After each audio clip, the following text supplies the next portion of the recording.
بڑی ورثے میں کہوں یا ویسے کہوں، کیونکہ ایک بہت ہی خراب قسم کی بہت ہی بدحال معیشت، لیکن اب تھوڑا بہت ہم دیکھ رہے ہیں کہ اس میں استحکام ہے، اور وہ بھی سارا کا سارا جو ہے جو منتخب حکومتوں کے کرنے کے کام تھے نگراں حکومت میں، بڑا کمپلائنس کے ایشوز، جس طریقے سے جو کارٹلز ہیں ان کے اوپر ہاتھ ڈالا گیا، جس طریقے سے ڈالر کے اوپر ہاتھ ڈالا گیا. بہرحال آپ کس حد تک سمجھتے ہیں، کیونکہ اس وقت آپ آئے ہیں ایک بڑے جوش و جذبے کے ساتھ، کیا پلانز ہیں، کس طرح سے اس وقت دیکھ رہے ہیں اکانومی کو؟ جی بسم اللہ الرحمن الرحیم. دیکھیے ہمارا جو اس وقت انڈسٹری کے لیے جو سب سے زہر قاتل ہے وہ تو آپ کو پتہ ہے IPP اور اس کے ٹیرفس ہیں. بجلی کا سیکٹر تو تباہ کر دیا ہے، اور تقریباً آج 42 روپے 43 روپے میں 20 روپے تو فکس چارج ہے. وہ اس بجلی کے پیسے ہیں جو بنتی نہیں ہیں. تو اس کو تو ٹھیک کرنا ہوگا، اور ون آف دا ریزن جو ہم نے اپنا الیکشن کا جو مینیفیسٹو تھا اس میں بھی یہ ہے کہ ہم ویل بلڈ ٹوگیدر. کیسے کریں گے IPPs پہ ہاتھ کیسے ڈالیں گے؟ وہ تو ہولی دیکھیے کاؤز وہ ہم نے نہیں کرنا نا، وہ تو گورنمنٹ نے کرنا ہے نا. ہمارا کام تو یہ ہے کہ اب ہم بتا دیں کہ جی ہماری بس ہو گئی ہے، ہم 44 روپے کی بجلی نہیں چلا سکتے. جو پوری دنیا میں 18 سے 20 روپے کی بجلی ہم 42 روپے میں لے کے نہ کمپیٹ کر سکتے، نہ امپورٹ سبسٹیٹیوشن کر سکتے. اچھا اب اس کی ایک طریقہ یہ ہے کہ کیپیسٹی بڑھا دیں، مطلب کنزمپشن بڑھا دیں، تو وہ آپ کے 20 روپے ختم ہو جائیں گے. ایگزیکٹلی. تو وہ 42 روپے پہ کنزمپشن بڑھ ہی نہیں سکتی، کنزمپشن گر رہی ہو نہیں سکتی. تو اس لائک چکن اینڈ ایگ. تو یہ ہمیں گورنمنٹ کو سمجھانا ہے کہ وہ جو بھی کرے ان کا اسٹیٹ. گورنمنٹ بڑی ناسمجھ کیوں ہے؟ گورنمنٹ کو اتنا موٹا موٹا سمجھ میں کیوں نہیں آ رہا؟ انہیں سب سمجھ میں آتا ہے، سمجھ کے مطلب 17,000 تو ابھی آنا باقی ہے. جب 17,000 ابھی 4 سال میں 17,000 میگا واٹ اور ایڈ ہو جائے گا. نہیں، سارا کا سارا جو ہے وہ میگا واٹ آپ جنریشن کے اوپر لگا رہے ہیں، ٹرانسمیشن کے اوپر آپ نے کیا ہے، کوئی کام نہیں ہے. تو یہ کب تک ہم پالیں گے یہ سارا اتنے؟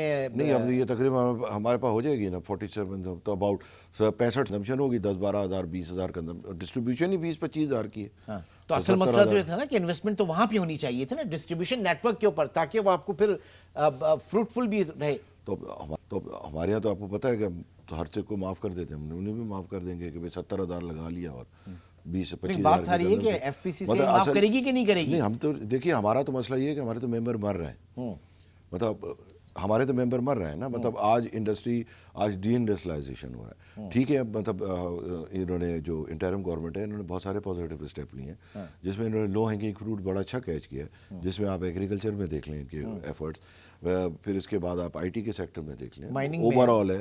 مائننگ وغیرہ تو چلو کمپلیکس ہے، اس کی طرف سفر شروع ہوا ہے. اسی طریقے سے آپ جو ایگریکلچر لینڈ مزید جو اس کو کلٹیویشن میں لانے کا ہے، یہ سب وہ لو ہینگنگ فروٹس ہیں جو ہم لے سکتے ہیں. اور ادر دین ٹیکسٹائل بھی بہت ساری گروتھ ہو سکتی ہے. ٹھیک ہے، مگر یہ ون ٹائم ہے نا. ایک سیکنڈ، آپ ایپٹما سے بھی آپ کا تعلق، بتائیے کب تک ہم جب صرف کنونشنل ایکسپورٹس اور صرف ٹیکسٹائل سیکٹر اور ان ساری چیزوں کو دیکھیں گے اور GSP پلس اسٹیٹس کے اوپر اسٹک رہیں گے؟ ہم کیوں جو ہے وہ نان کنونشنل مارکیٹس کی طرف نہیں جاتے، نئی مارکیٹس جو ان کو ٹیپ نہیں کرتے، نئی پروڈکٹ کی طرف نہیں آتے ہم اپنی ایکسپورٹس کو لے کے؟ جب 42 روپے کی بجلی پہ چل جائیں تو بڑی بات ہے.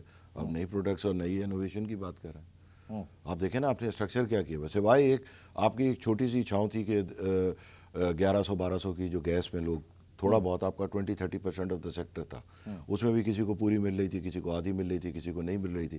70% کو تو مل ہی نہیں رہی تھی. وہ ایک آپ وہ کیپ ہٹا دیں تو آپ کا تو انرجی اسٹرکچر آپ کا پورا آؤٹ ہی ہے. آپ آؤٹ کمپلیٹ ہے. نہ آپ کے یہاں سریا فیکٹری چل سکتی ہے، نہ آپ کے یہاں کوئی اور ہے.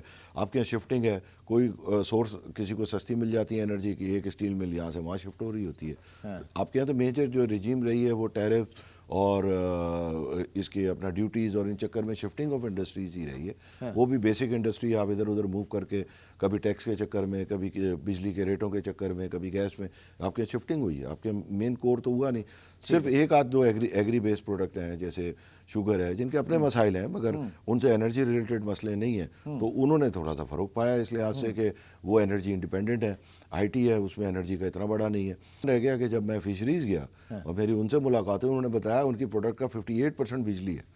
That was shocking. میں نے کہا تم مچھلی میں بجلی کہاں؟ انہوں نے کہا ہمارے سارے کولڈ اسٹوریج بجلی سے چلتے ہیں. انہوں نے کہا ہمارے بیٹا گرک ہو گیا، ہم مچھلی کو اسٹور کرنا، پھر دوسرے جب وہ ٹرالر لے کے جاتے ہیں تو وہ برف بھر کے لے کے جاتے ہیں. تو اب وہ برف کے بلاک جو ہے انہوں نے کہا کتنے سے کتنے کا ہو گیا بجلی بڑھنے کی وجہ سے.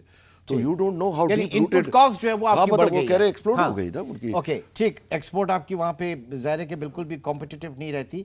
نا فسکل سائڈ پہ اگر دیکھیں، یہ جب آپ آتے ہیں 22% شرح سود پالیسی ریٹ، اور اس کے ساتھ ساتھ آپ ڈالر روپی پیرٹی دیکھیں تو ڈومیسٹک اکانومی تو آپ کچھ بھی کر لیں, کتنا بھی زور لگا لیں, اس فسکل بینچ مارکس کے اوپر تو کچھ ہو ہی نہیں سکتا پاکستان.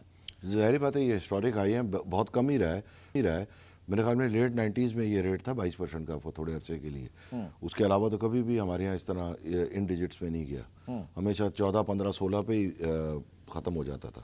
اور پھر بعد میں تو ساری دنیا میں آپ دیکھیں کہ 0% انٹرسٹ ریٹ اور یہ سب رہا ہے. سو ڈو یو ایگری کہ آپ یہ جو ہمارے سیاستدان بولتے ہیں کہ ہم 6% کی اکنامک گروتھ لے کر چل رہے تھے اور 7% کی, سب سے بڑا اگر ہم پھنسے کہیں آ کے تو یہی اسی 6 اور 7% کی اکنامک گروتھ کے اوپر, کیونکہ جب آپ جاتے 6 اور 7% پہ آپ اپنی امپورٹس کو کھول دیتے ہیں, کیونکہ آپ کا را مٹیریل امپورٹ کر کے آپ فرنیچ گڈ ایکسپورٹ کرتے ہیں, تو بیلنس آف پیمنٹ کرائسس وہاں پہ کھڑا ہو جاتا ہے. نہیں, یہ بہت بڑا میتھ ہے.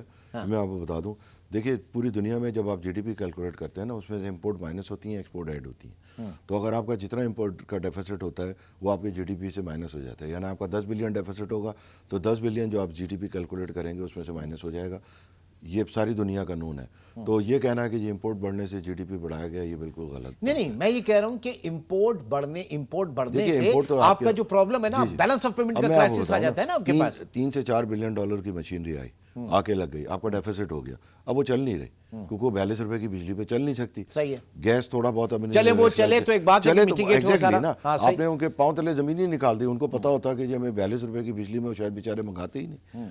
تو اس قسم کی چیزوں نے بہت مارا ہے نا. کامرس منسٹر بھی آپٹیمس ہے, وہ تو میرے خیال سے ان سے زیادہ تو کوئی بھی نہیں سمجھتا. وہ سمجھتے ہیں ساری چیزوں کو, مگر پھر کیا مسئلے؟ نہیں, دیکھیے آپ مجھے بتائیں, معاہدہ انہوں نے تو نہیں کیا نا, معاہدہ تو پہلے سے.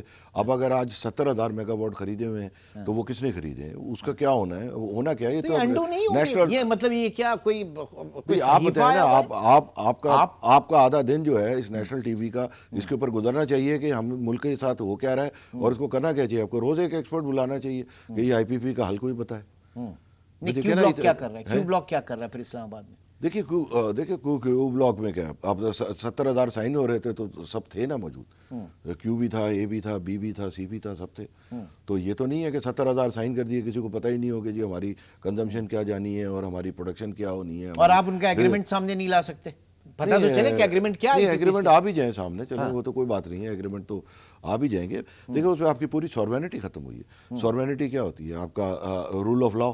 رول آف لا ہی ختم ہو گیا نا. آپ نے کہا لندن کورٹ آپ کی ہیجمان ہوتے ہیں, آپ ہیجمان ہے نا اس کی ڈیفینیشن, ہیجمان ختم ہو گیا, آپ نے ڈالرائز کر دیا کانٹریکٹ. آپ کا ٹیکسیشن پاور آپ نے خود ہی ختم کر دی کہ جی آپ سے تو ہم پوچھیں گے ہی نہیں ٹیکس کا کسی قسم کا. تو جب آپ نے اپنی ساری پاورز ہی ختم کر دی, رول آف لا سے لے کر سب کچھ ان کے اوپر سے. آپ بات کر رہے ہیں سوورینٹی کی, اور میں بات کر رہا ہوں کہ وہی آئی پی پیز جو ہیں وہ بہت سی جگہوں پہ انہوں نے سوورین گارنٹی کلیم کر دیے جا کے گورنمنٹ کے اوپر. دیکھیے یہ اس طریقے سے ہوتا ہے, میں آپ کو بتاؤں کہ بہت ساری جگہ ہوا. جو ارجنٹینا میں آپ نے دیکھا ہوگا کہ ایک زمانے میں ایک کمپنی تھی, اس نے بہت ساری گیس نکال لی. ان کا معاہدہ تھا 4 یا 5 سینٹ میں نکالنے کا. انہوں نے ملک کے حالات دیکھے, انہوں نے کہا جی ہمیں تو 10 سینٹ چاہیے, اور بلیک میل کرنے لگے گورنمنٹ کو. گورنمنٹ نے نیشنلائز کر لیا. پھر انہوں نے 1-2 بلین ڈالر کلیم ہوا. دوبارہ آپ کو پتہ ہے کہ مطلب جو اب وے فارورڈ کیا ہے سر, وے فارورڈ تو بتائیے. یہ تو دیکھیں 70,000 ہم نے سائن نہیں کیے, 70,000 جنہوں نے سائن کیے وہ بتائیں نا کہ وہ ان کے پاس کیا وے فارورڈ ہے. مطلب ہم تو بتا کے تھک گئے نا. ہم جو وے فارورڈ بتاتے ہیں وہ اگلے کانٹریکٹ میں الٹا کلوز بن کے ایڈ ہو جاتا ہے کہ یہ راستہ بھی بند کر دو. جب ہم نے ایک چیز کہی کہ نہیں, یعنی جو ہم بتاتے ہیں, جیسے ہم نے بتایا کہ جی نیشنلائز ہی کر لو, اگلے جو کانٹریکٹ سائن ہوئے اس میں نان نیشنلائزیشن کلوز ڈل گئی. جو ری نیگوشیٹ ہوئے ان میں نان نیشنلائزیشن کلوز ڈل گئے. تو اب ہم جو بتاتے جائیں گے وہ اس میں سے مزید آگے ایڈ ہوتا جائے گا, تو ہمیں کیا فائدہ. تو فائدہ کیا, ملک آگے کیسے چلے گا؟ یہ تو اب آپ بتائیں نا, یہ تو اب آپ کا نیشنل. میں تو یہاں بیٹھ کے آپ سے ڈسکس کر رہا ہوں, آپ کو بتا رہا ہوں. Why it is not a national debate today کہ what has held, who has made us hostage? Why 100 companies or 110 companies are making hostage of Pakistan? Why we are insisting on pound of flesh of our country? وہ تو pound of flash مانگ رہے ہیں نا. اب آپ کو صرف ایسے ہی چاہیے نا کہ بھائی پاؤنڈ آف فلیش لے لو, خون نہ نکلے, یہی چاہیے نا ہمیں اب.